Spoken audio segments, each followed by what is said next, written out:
Hello there and welcome to the Terrace Scottish Football Podcast. My name is Craig Telfer and I am delighted to be hosting this show focusing on the Scottish Cup semi-final matches from the weekend. I will be examining the close-fought encounter from Saturday between Aberdeen and Heart of Midlothian, and then the not-so-closely fought encounter from Sunday between Celtic and St Johnstone. And joining me to talk through these very, very large games is a man I am frequently on national television with, but very rarely on audio format with. It's Joel Sked. Hello, Craig. Yeah, so it was a pleasure when Craig fell or you floated the idea on Thursday. It's like, why the hell not? Yeah, why the hell not? Why don't we put a good football man, i.e. you, with somebody who's enthusiastic but doesn't really know about football beyond the Championship? So it's a recipe for laughs, if nothing else. Have you, when you say a good football man who knows stuff, did you see the countless replies I got around the Gerald Taylor prediction from the start of the season? I know, fuck all. Remind me what you said about Gerald Taylor again. So there was two specific tweets. There was one, I think it was during the Tottenham when we got beat 5-1 and by Spurs at a friendly, and I said basically along the lines of snap prediction Gerald Taylor be Heart signing in the season, and then followed up for the Rangers game when we drew 0-0, and it wasn't even like a written tweet. It was just a picture of Gerald Taylor next to a train. I think it was Unstoppable. Was that the movie? Oh, he was very stoppable. It turns out. I always say, to be fair, he did play well against Rangers that afternoon, if I remember correctly. He did. Jack Butland was apparently full of praise for him afterwards. So, as a football fan, then what's the point if you can't get excited when your team bring in new and exotic players? Sometimes it doesn't work out, but if initial impressions are positive, you have to talk about these things. Yeah, it just so happens that the vast majority of the ones I get excited about and talk positive about turn out to be shit.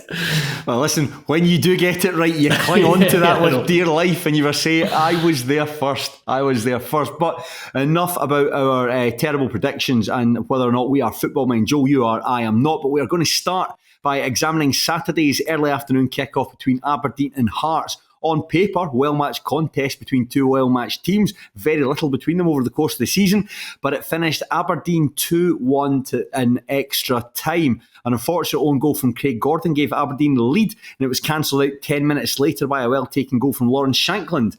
Michael Steinwender was red-carded just before the interval, and despite playing for most of the match with a man advantage, Aberdeen could not find a way through until late on in extra time, where Ode Dabag capitalised on a loose ball inside the box to crash home, from close range. Hearts would finish the game with 9 men. Kenny Devlin collected a second yellow card late on in the second half, but nevertheless, it's Aberdeen who progressed to the final, their first appearance at this stage of the competition since 2017. And Hearts, meanwhile, will probably want this season to be over and done with as quickly as possible. Bottom six, no European football to look forward to. Absolute toot. Now, Joe, you were at the match itself. I watched it on television. How was it for you? Aberdeen 2, Heart of Midlothian 1 after extra time. How was it for me? It was long. It was frustrating, ultimately disappointment. But there was periods there where I thought, you know what, this could be our day. When Craig Gordon made that really, really good save, low down his left. Yeah. And I think that was in the first half of extra time. And I was just thinking, that's a kind of a match-saving save or a match-winning save. And it was that point where I had real hope and real belief, I should say as well, that Hearts were going to hold on and take it to penalties, where it was one of those where I think if you were in the Aberdeen end or you were watching as a neutral, it probably just felt like Hearts were going to somehow find a way to win. But it was not to be, and it one of my pals messaged me on my way back from the game on Saturday, and was basically just summed up the season. There was a glimmer of hope, there was a wee bit of an opportunity, and ultimately it was left. You were just left with disappointment. Yeah, I think the impression I got from watching this match, I thought it was quite an entertaining first half. I was surprised when Aberdeen took the lead, and pleased to see Hearts come back into it. Obviously, I'm not supporting either team. I just want to see an entertaining contest. But then from Steinvender's red card, the match wasn't particularly good at all. I think the chances were at a premium. The play was quite scrappy. Hearts, I thought, were quite organised. I thought, on the whole, Neil Critchley got his changes and so on. He reacted well to going a man down. And I think he was ultimately, after that red card, quite content to play for penalties. Just unfortunately, it wasn't to be. And then I think it was Jack Milne getting that touch inside the box. Craig Gordon doing well to save it. Unfortunately, it's right at the feet of Dabag, who's able to smash it into the net from close range. Yeah, I thought, I mean, the way the game went, the fact it was scrappy and it was very unenjoyable for the neutral was good for Hearts. It wasn't an open game, it was very stuffy, and that's exactly what Hearts set out to do. And I'm not going to lie, when I saw Frankie Kent come get changed, I was like, yep, that makes sense, bring him on, and just that's your back four. And then I looked up and saw Craig Halk also. It's like, okay, who else has been taken off? And then you realise it was James Wilson and Elton Kabangu, and it very much a decisions that very much fell into the what the fuck category. But you know what? There was a game plan and they carried it out really, really well. I thought Aberdeen fans couldn't care less. I would be the same if I was in the same position. Aberdeen were rubbish, but ultimately got the job done. But I still thought Hearts did, considering the circumstances, put in a really good performance in terms of character and attitude, because all these things have been questioned all season because of the inability to win the vast majority of big games that faced them. Ultimately, they again lost a big game, but it was different circumstance. It was a different way, different disappointment than the other ones.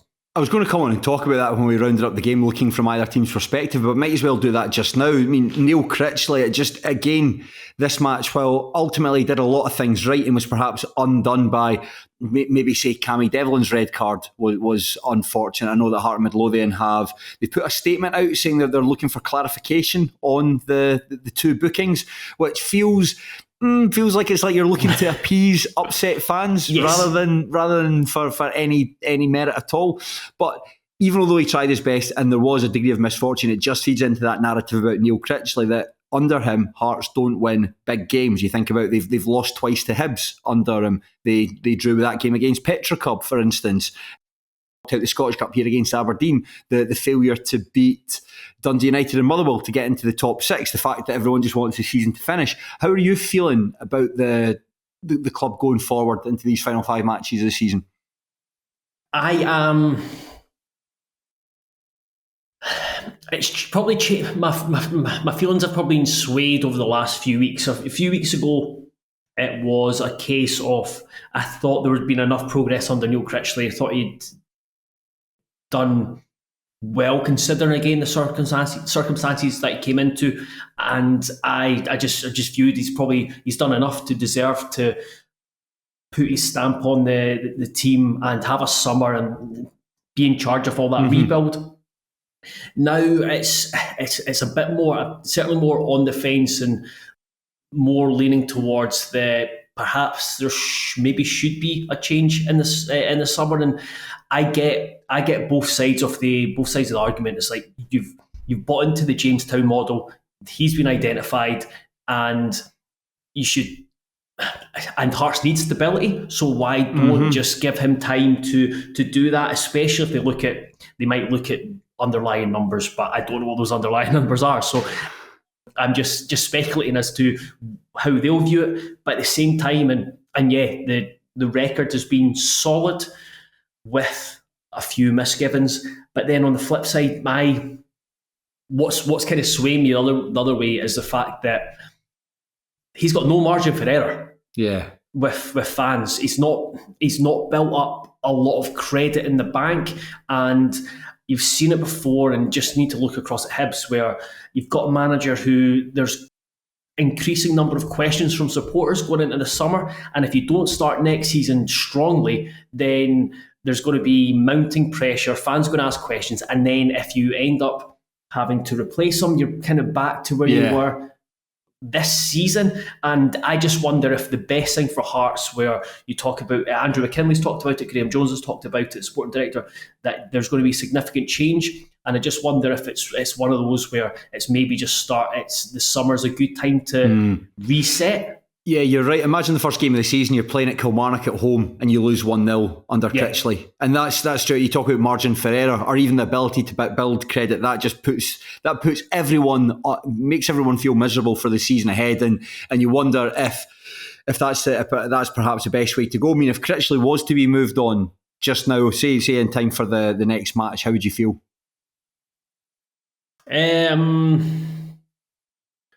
That I'm not going to get a lot of time off. I think I would feel it's a wee bit weird. I thought if they were going to make that decision before the Dundee game, it would have been made like yesterday or today. And I do think that these 5 games, it's a hard one. These next 5 games are going to be really big for him. I don't think they would do too much in winning favour, but it certainly could go the way of increasing that pressure depending how it goes. It's one of those where Hearts fans, the Hearts support, are just so split, and understandably there's fans there who want to give them more time and they don't want to keep changing managers, because that's not a healthy thing to do. But it just feels like it's very rare that Hearts and Hearts fans are on the same page about something. They weren't on the same page when he got appointed, and they've just got... Summer has that potential to have everyone on the same page, but that's my fear, is that nothing is critical. It's just the fact there's no margin for error, and the last thing you want to do is start next season and then be on the back foot, and it just especially at a time when there's going to be so much change. So it's going to be interesting. Apologies to the Aberdeen fans who were tuning into this expecting us to be positive and upbeat about their team, and we've spent the first 10 minutes talking about Hearts, but hey, it's a terrace podcast. You know what happens. You know what happens here. But coming into this game, Joe, when you saw the lineups from both Aberdeen and from Hearts, what were you expecting from this tie? And given the 3 previous matches we've been in the season, a win for Aberdeen, but that was quite a narrow match, and then 2 draws as well. There really hasn't been much between Aberdeen and Hearts over the course of the season. I suppose Aberdeen fans will enjoy this aspect of it, because I'm just going to sound like a really bitter Jambo, but we've played Aberdeen 4 times this season. I've not been impressed with them in any of those 4 games, yet we have won none of those 4 games. So that tells you a hell of a lot, and I would certainly rather be in Aberdeen's position. I was worried, because as soon as the team lineups were announced and Hearts were a diamond, I was worried that Keskinen and Shayden Morris would have a field day, especially if Hearts didn't get control of midfield. I'm a big fan of Palaversa and less so Clarkson, but if you give them time on the ball, then they can find the wide men and they can cause Hearts so many problems. But that wasn't the case. Again, I thought Hearts started stronger, and Aberdeen were probably masters of their own downfall. They played a number of balls into dangerous areas. I think Meathoff did it once, Kevin Nisbet did it once, and I think one of the centre-backs did it once, where Hearts stole it in the middle. And then the story of Hearts season, they look threatening without actually ever threatening. And then when Papi Gay heads it onto the bar to then onto Gordon, we're kind of like, that's in keeping with the season. And kind of from there, I just thought it was a relatively even game. Hearts deserved to go into the break level. Shanklin, who I thought had his best game in a most complete game in a farewell, took his goal really well. But I just thought it was even. It probably didn't go the way I was expecting, just because I thought Aberdeen were quite disjointed. I've not looked at too much Aberdeen comments in terms of how they feel that the performance. Obviously, the performance is secondary to the result, but it just felt like they couldn't get their ball players on the ball, and then they started going more direct, where they were a bit more of a threat. And then when you come out the second half, where it's Aberdeen with the ball and Hearts without the ball, it was a completely different game. And again, Aberdeen just looked like they quickly ran out of ideas, and you just didn't know where that goal was coming from. So it's quite difficult to analyse the second half in extra time, because all of it was exactly the same. Hearts just sat off, tried to break through James Penrice. The midfield were really busy, and Aberdeen were quite pedestrian in a lot of what they did. Mm-hmm. No, I'd agree with that. I think that and Hearts would have been delighted. That's exactly what Hearts would have wanted as well from that. Just that you've got the ball, try and break us down. And I think, am I right in saying that's been an issue for Aberdeen for certainly long parts of the season, certainly when they came off the back of that winning run, that when they have the ball, they're not quite as good as they are when they're in transition, when they're counter-attacking sides. Yeah, I think they're certainly where they got a lot of joy start of the season was when they were winning the ball back, and then they were just really direct, moving it quickly. And that's been this isn't just an Aberdeen problem. Hearts have had it in the past, in teams where, like Rangers and Celtic, are good at it because they've got better players who are used to being on the ball, and they are better at breaking down teams that sit in. Hearts, Hibs and Aberdeen, if the opposition give them the ball and say, right, you break us down, they're not nearly as good as the Old Firm at it, because again, they've not got as good players. So that is something that I think all three teams have had issues with, specifically Hearts and Aberdeen with. What do you make of Steinwender's red card? You know, he runs onto Guy's flick. It's a great touch to take it away out his feet. Yeah. And Steinwender just, I think, misreads and I'm being quite charitable with that description, just misreads how his running style, slides in, wipes him out, and John Beaton's very quick to produce the red card. In real time, and having seen it back, that's a sort of two-pronged question there. In real time, do you think it was a red card? And then after watching it on replays, having it gone to VAR, do you think it was a red card? No to the first question. I thought it happens all so quickly. I thought it was Forrester. I thought Forrester was right there, so I thought it was going to be a yellow card. The reason I thought it was going to be a yellow card was how quickly Beaton pulled out his red card. I know what you mean. It's when somebody gets a yellow card, somebody just like, that's the situation over and done with. That's the yellow card. Yeah. That's it. Whereas with like red cards, I can't remember. I was listening to an interview with a referee. I don't know if it was like who's the bald fella from down Howard Webb, and he was. I think it was an interview that he did. This was ages ago, and he talked about when it was a red card, he would always take a pause before doing it, and then kind of analyse the situation. But it seemed Beaton was decisive and what he thought was a red card. I didn't think it was at the time. Even watching it back, still I'm not fully on board with it, but it's one of those where I can certainly see why it was a red card. And when you look at the laws of the game and go down that boring route, you can definitely.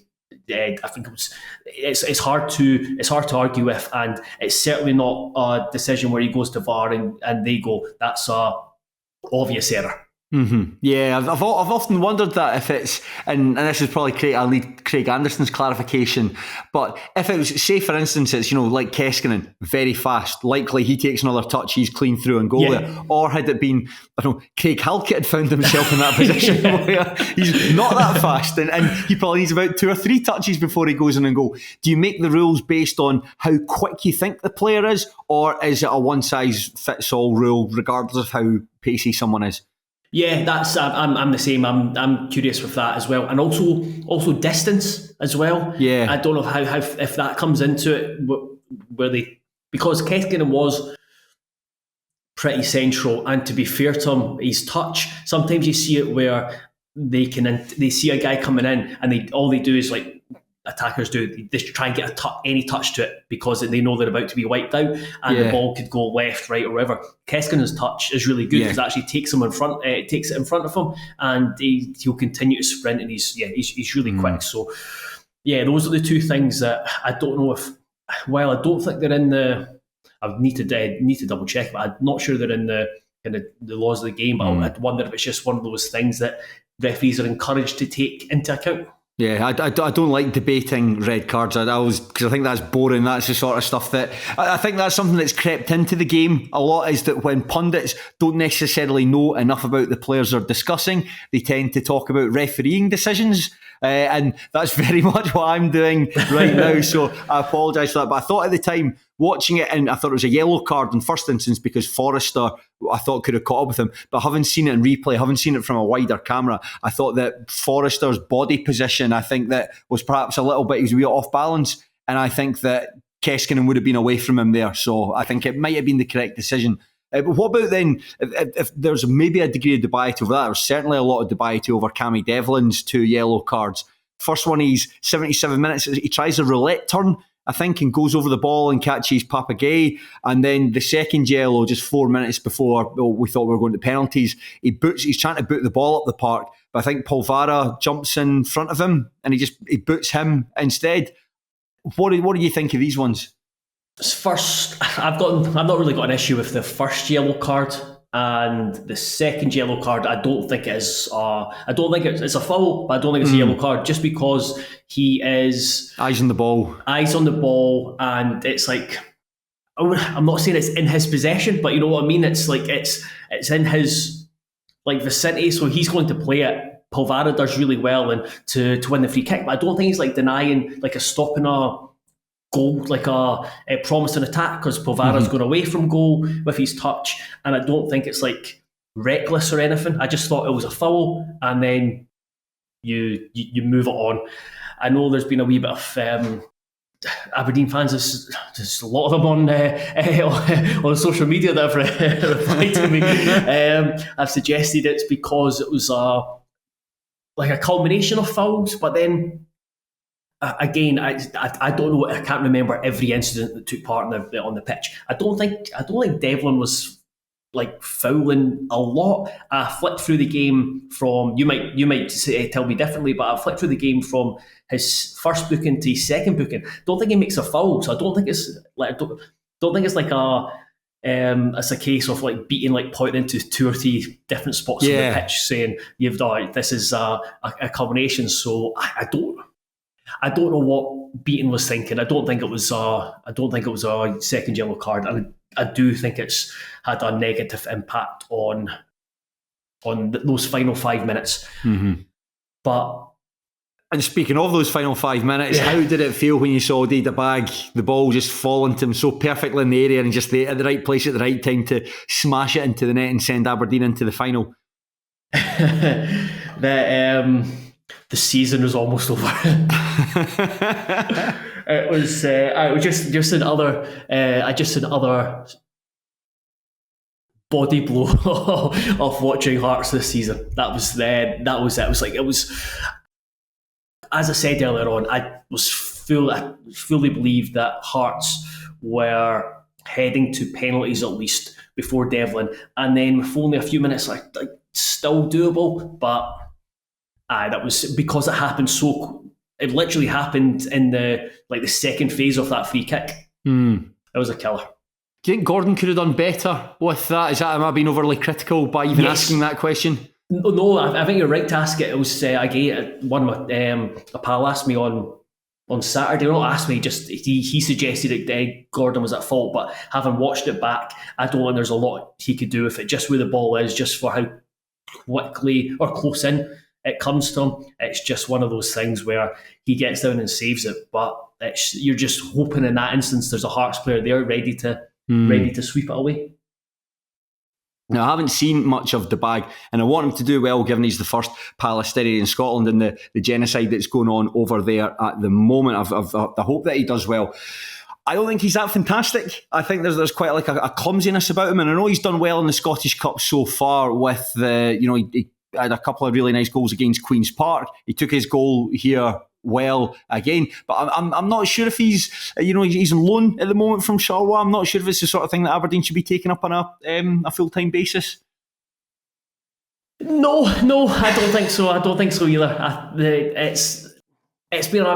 it's kind of been an issue with Aberdeen this season. I know Kevin Nisbet's had his ups and downs, and he's certainly been In fact, doubted. sorry, Joel, I'm going to stop you there because I'm going to just I'm just going to say I want him to do well, right? I'm just worried in case that comes back. I'll start again. What a faff I'm getting myself into. Now, I haven't seen him all that much, but from what I've seen from the bag, I don't think he's particularly good. You know, he did very well against Queen's Park in the previous round, scored a couple of nice goals. His goal here was very well taken in the right place at the right time. I want him to do well. He comes across as quite a likeable guy, but is he the sort of player you think Aberdeen should be looking to sign permanently? I know he's on loan from Charleroi at the moment. Would you make that a permanent move if you were Jimmy Tilleen? No, I think just looking at the wider picture. And I agree. I agree with your assessment of the bag, but on the wider picture, I just think that Aberdeen will probably want to look at their forwards and maybe just look at upgrading or certainly refreshing it, because I think Pappy Gay, I think he's effective. I quite like him. Kevin Nisbet's had his ups and downs, and then like the bag, Sockler, Ambrose, they've. I was going to suggest that Ambrose maybe they should build the attack around him, but you I'd like to see disagree? that. I would much rather see that, but yeah, it's they've just not quite found a consistent balance up the top of the pitch, and I wonder if it's a key priority in the summer for Tilleen. It's funny, Aberdeen have had a really weird season, because I think if you were to put all the results into a big bag and shake it and then spread them out, and it was like a couple of wins, couple of losses, some draws here and there, you think, well, that's actually been a really good season, but it's been, I can't really remember a team having such a phenomenal start and then such a really poor middle part of the season, and it seems to be levelling itself out now as we come into this final straight. This certainly has capped this Scottish Cup final appearance. This has capped I'd say on the whole a positive season. I think so. I think you look at it and you just, it's one of those where you go back to the start of the season. It's like, right, if we offered you under Tilleen, you'll be going into the top 6 in the hunt for third place, and you would you'd have a Scottish Cup final to look forward to. Every Aberdeen fan, Jim Tilleen would just been absolutely. This is absolutely the case. Whereas at one point we were talking about, could Aberdeen challenge for the title? No, of course they couldn't.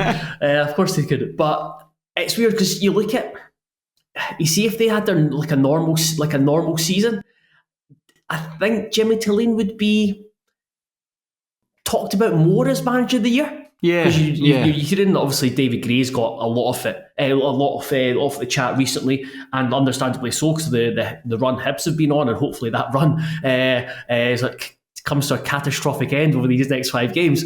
But because just with the way that it's gone for Tilleen, that you kind of not forget about it, but what's happened since has almost lessened the impact of that fantastic start. Yeah. But I mean, you couldn't. He's got a lot. He's been building a lot of credit in the bank, and getting to the Scottish Cup final certainly adds to that. Mm-hmm. No, I think so. I think it's on the whole a good season. It's just it's been a weird one. You're right. If you said Aberdeen fans, this is your season, they'd be like, oh, that's amazing, but you're going to absolutely hate the team for about 3 months of it, and and think about sacking your manager. That's fair play to them. Fair play to them. That has been a strong season. Is there anything else to be said about Aberdeen 2, Hearts 1? No, I don't.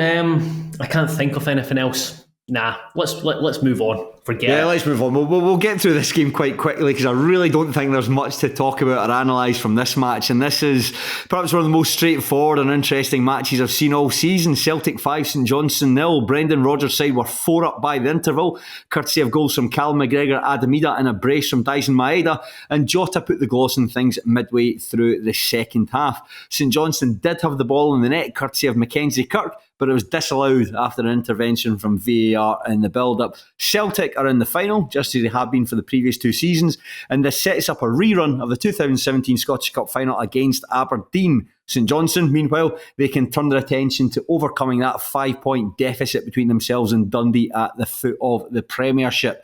Joel, I watched most of this one on the television, but I switched it off after Jota's goal and went and spent some time out in the sun, because I really didn't think there was all that much to discuss beyond that. Maybe after half time, I'm thinking, can St Johnstone come back into this? But no, they did not come back into this. You lasted longer than me, because as soon as I went 3-0, I said, well, when I went 2-0, I was like, right, I'm just giving this to half time. And yeah, that's exactly what I did. I could have turned off after 2-0, but I gave it to half time, because, like you, I think there's better things to do than watch second half of a Celtic and St Johnstone game that has nothing on the line. Then there's better things to do with your Sunday. But everything that you needed to know that happened in the first half. Yeah, I full disclosure, I came into this, not to get too meta here, but on a view from the terrace, I really needed St Johnstone to win this one so I could win the Eamon Brophy Lone Wolf Trophy. My picks at the weekend, none of them had come up, and then sort of Joel and Fowler's picks hadn't came up, so it was 3-0 and 2-0.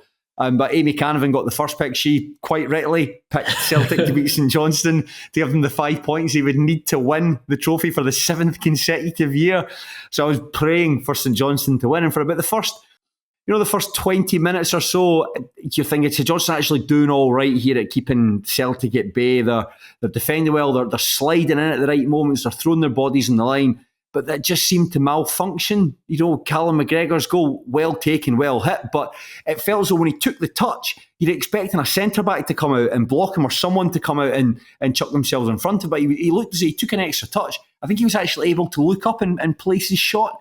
And from that point, you're thinking, this is going to be a long old afternoon for the Sainties.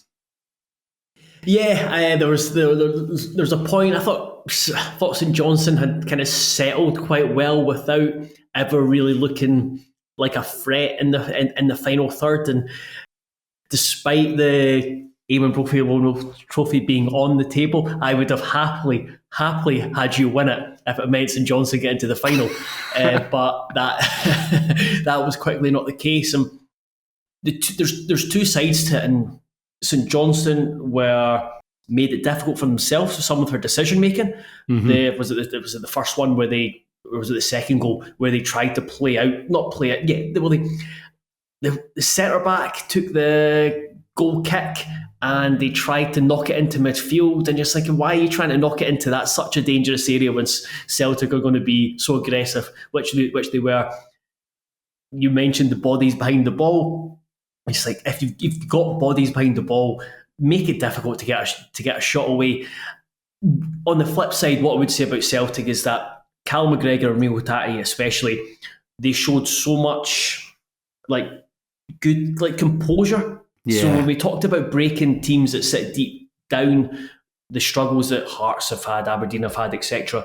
Whereas Celtic, that's a quality you see and a quality you need to, because Hatate and McGregor, they were taking a pause, taking an extra touch, and kind of allowing, almost making the defenders make the decision for them, and so they have the time to shoot or pass. That's exactly what I meant with that first goal there. By just allowing him to take it and not coming out and confronting him, you basically say he can look up and say, that's where I'm going to place the shot. And that's exactly where it goes. And there's a degree of bad luck as well with it. I think it was the second goal when McGregor slips in Maeda down I think he tries slipping inside the centre-back, and it's Sam Curtis. I think he slides in to try and hook the ball away, but all he really does is he kind of just takes the sting out it and sets it up perfectly for Maeda to finish beneath Fisher.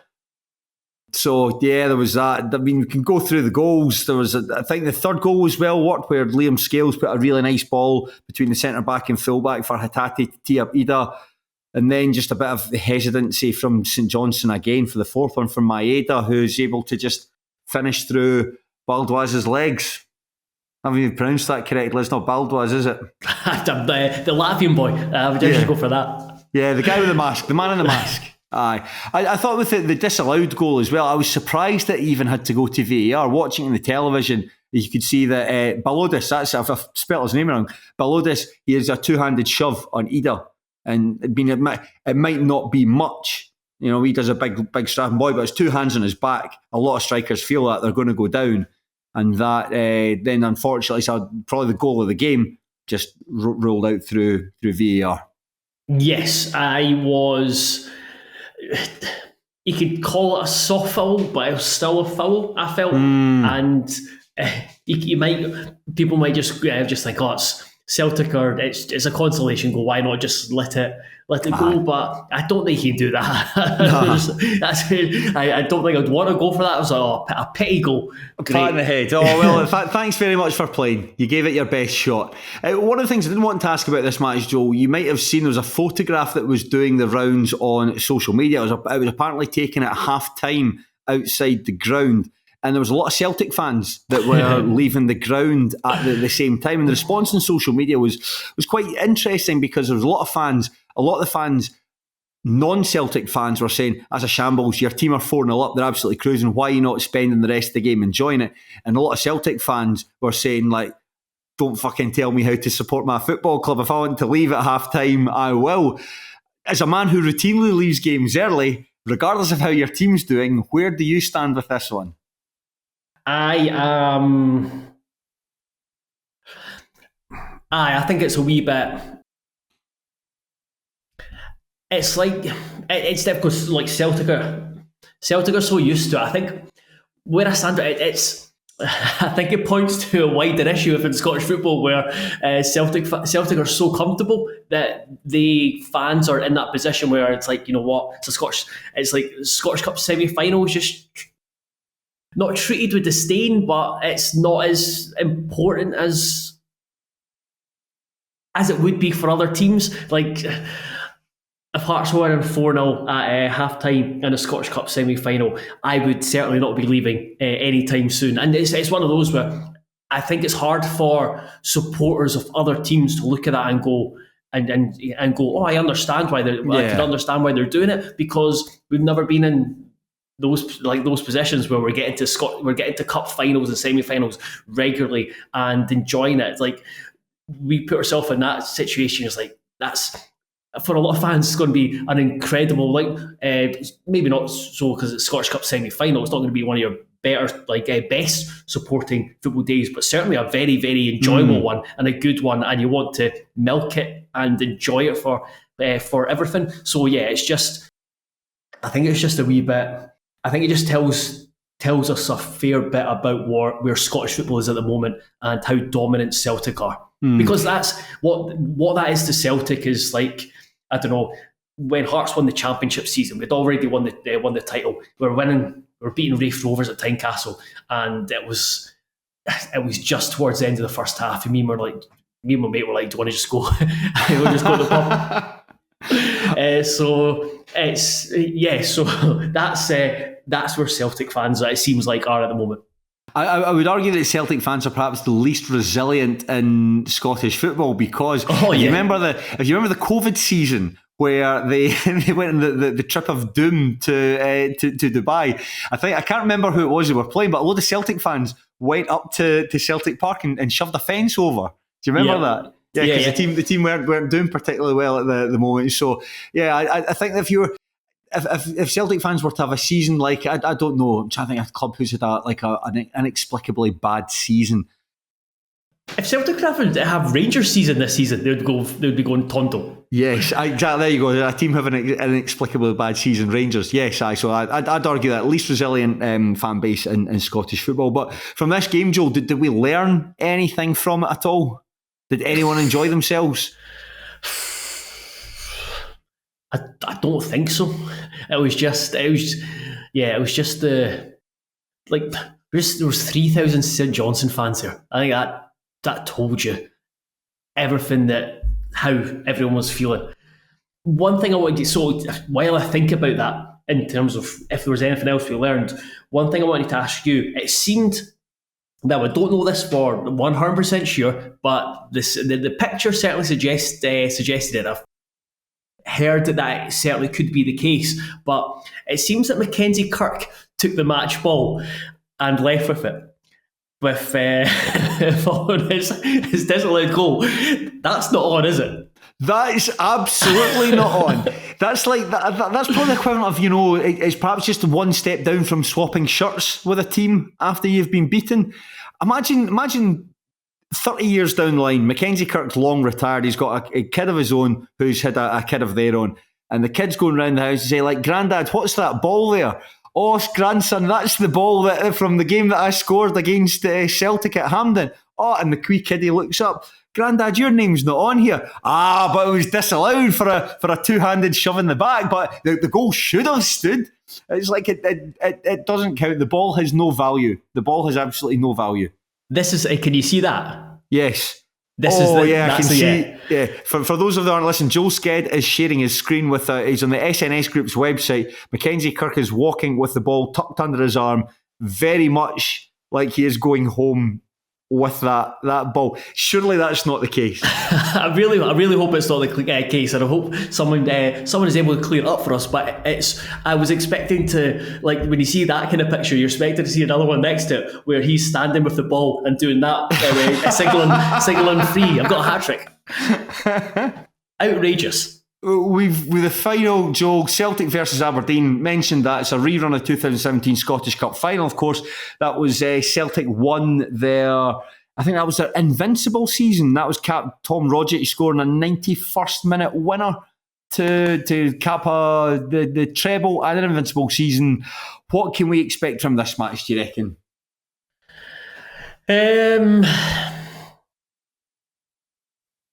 Just Celtic winning. it's I just don't know if Aberdeen have got the would I fancy them to scrap or scrape their way to a victory in such a game? I don't think they've got the squad dynamic for, like, if they play this, if they play the 11 like started against Hearts, I just can't see that team managing to eke out a result. One thing that goes for them is the pace they have on the break, and that's massive. If you are having to defend deep and pose and at least you pose a threat on the counter attack. So I suppose that's a really positive thing for Aberdeen, but it's so hard to think of anything other than a Celtic win, and it's difficult one for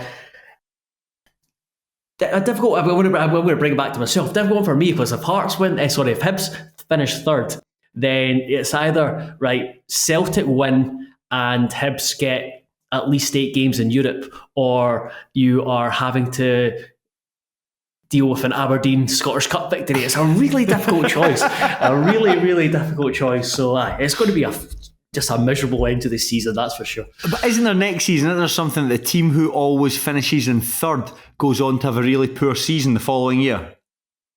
Yes, there's always nonsense the following year. There's some sort of nonsense the following year, and I think the last few, the manager who has guided the team to third ends up losing their job the next season. Okay, so that's something to cling on to. Yeah, I'll look forward to that in like 6 months' time. Is there anything else, Joel, to be said about the Scottish Cup semi-finals? I don't believe so. No. Okay, well, that's good. Then we will leave it there. I want to thank you very much for your time. Thank you very much listening to me ask questions and Joel answer them. Just a reminder that we are back on Thursday with a lower league show. Myself and Sean McGuigan are just focusing exclusively on the Scottish Championship. There are so many, you talk about shenanigans. That is the most shenaniganised division in the country at the moment. Big action taking place at the top of the table and down the foot of the table. We don't even have time to talk about League One or League Two. Well, they might get something there about Elgin 4, Peterhead 0, but myself and Sean will worry about that. Of course, if you have liked what you heard and want to hear more and have deep pockets, subscribe to our Patreon, patreon.com/Terrace Podcast. Hours and hours and hours of bonus material on there. So it's well worth your time, because even for just £2 a month, there's tons to listen to. Certainly worth your money. And a final reminder that the last episode of A View from the Terrace is on this Friday, available from the BBC iPlayer at noon and on the BBC Scotland channel at 10:30. We'll be having looked at the notes for the production. Yeah. There is so much good stuff that's going into this episode. You could actually probably need 3 episodes to pack everything into it. But that's always the start. The final episode and the first episode are always the best because they're just a big laugh, just catching up on everything that's happened. So I'm looking forward to that. And it's myself, Joe, Fowler, and Sean that are on it as well, which the people I really enjoy working with, and that's no disrespect to anyone else, but these are the guys that I really enjoy getting to hang out with and talk. So there's something to look forward to. Okay. Yes, I was kind of hoping you would add something to that and say yes. I'm looking forward to that as well. It was this morning when I was putting the doc together and going through moments through the season, and you're like, forgot about that. Forgot about this legend. There's even clips that I had not seen, which I had used for a couple of my things. So I am thoroughly looking forward to it, and it should be it should be a special one. Yes, definitely do watch that, but certainly enjoy your football. But unlike the Celtic fans who left the Scottish Cup semi-final at half-time, enjoy your football, but please do so respectfully. Thank you. Goodbye.